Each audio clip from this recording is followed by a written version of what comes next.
a veces nos cuesta medir un poco, pero realmente la cantidad de motos, la situación con las motos en nuestras ciudades es un fenómeno que caracteriza nuestro tránsito y que lo singulariza, lo diferencia de otros tránsitos. Entonces ya de partida tenemos muchas veces problemas con que no tenemos modelos previos, no tenemos casos similares muchas veces para tomar soluciones o ver cómo intervenir en la cuestión. Eh, Sinceramente, nosotros de la universidad estamos viendo que eh, la cuestión de las motos a veces es un poco el imaginario de solución en nuestras ciudades es de alguna forma la erradicación, como soñamos que la solución algún día va a ser repensar nuestras ciudades sin motos, los cuales nosotros, como bien vos nos estaba contextualizando en relación al pasaje el pasaje de transporte público, etcétera, vemos que va a ser algo difícil, los números nos vienen diciendo otras cosas.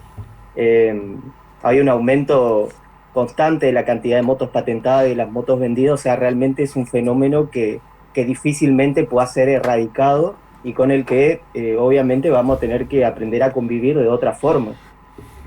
Creo que, a ver, porque la pregunta es muy complicada, ojalá que se me entienda, como antropólogo, ¿no? Está en nosotros esto de, depende de cada sector, porque el que vende moto va a seguir vendiendo y quiere vender mucho más. El que tiene que usar el servicio de transporte, cuando lo quiere usar, no le puede usar porque no es bueno.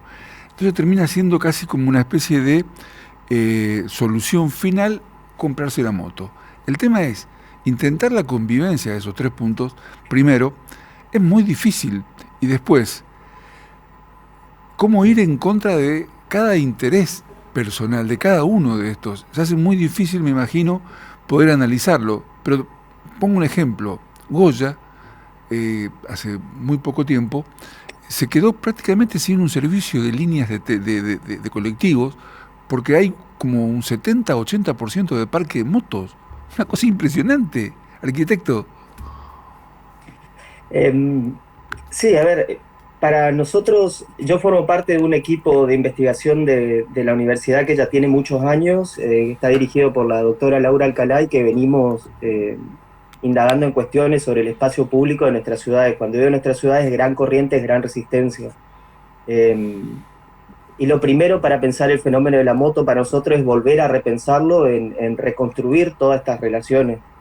Eh, Nuevamente tenemos un servicio de transporte público que existe, pero que para gran parte de los usuarios no cumple, no resulta satisfactorio. No resulta satisfactorio por los precios, por la calidad, por la frecuencia, etcétera. Y no resulta satisfactorio para resolver las necesidades cotidianas de la gente y particulares. Con esto me refiero que muchas veces no es una mujer sola viajando, un hombre solo, sino es alguien que Claro. tiene que llevar a los chicos y que después tiene que articular esa movilidad con una instancia en el trabajo de 6 horas, volver a buscar a los chicos. Y en eso la movilidad privada eh, es lo más práctico.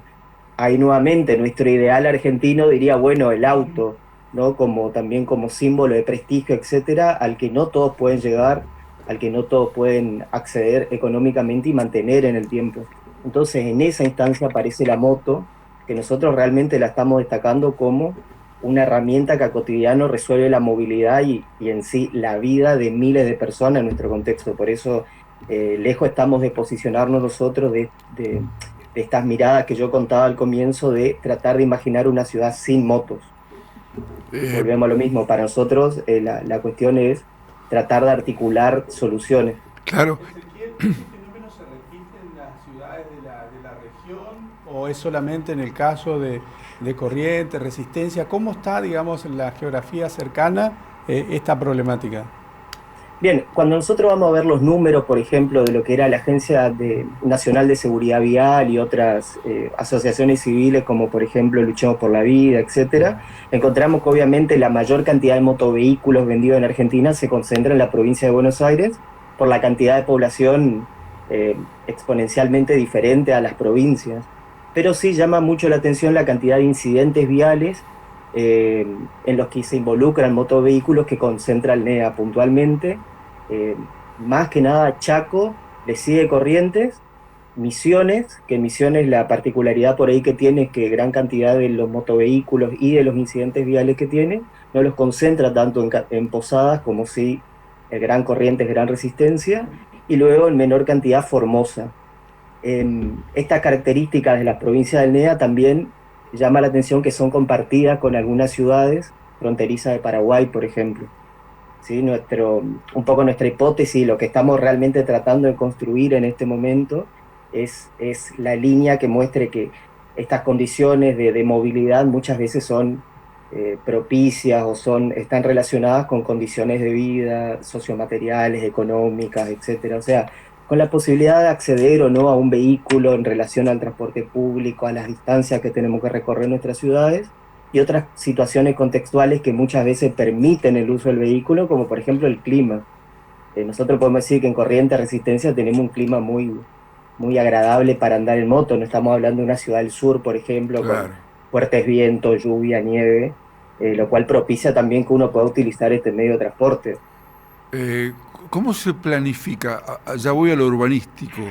¿Cómo se planifica una ciudad con calles que contengan tantas motos, Ezequiel? Bueno, ahí nosotros tenemos el primer punto de partida que nos pareció súper interesante cuando hace un año decidimos con la doctora Laura Alcalá y con la otra gente del equipo investigar esto, que lo primero es darnos cuenta que nuestras ciudades, por supuesto, no están pensadas para y desde la motocicleta. Nosotros ya los modelos de ciudad que tenemos en los que vivimos en la actualidad, por ejemplo, Resistencia, es un modelo más heredado de una modernidad que ya pensaba físicamente las calles, el tamaño, los anchos, los elementos, desde el automóvil, como desde esa idea del progreso. En medio de todo eso, en las últimas décadas aparecieron las motos literalmente metiéndose en los espacios libres entre estos autos, pero también un poco entre las valoraciones libres que quedaban cuando pensamos las ciudades del automóvil. El otro día un funcionario, por ejemplo, nos decía que él había sido muy criticado acá en el Chaco cuando esa Espeña decidió liberar 200 metros de estacionamiento del centro de automóviles y disponerlos para motos, que la gente justamente lo había cuestionado mucho, lo cual a él le parecía que era un buen gesto urbano, a nosotros sinceramente lo mismo, porque de alguna forma estaba dando respuesta a una demanda concreta, que era que tal vez era más urgente dar espacio a esa cantidad de motos en 200 metros que a esa cantidad de autos.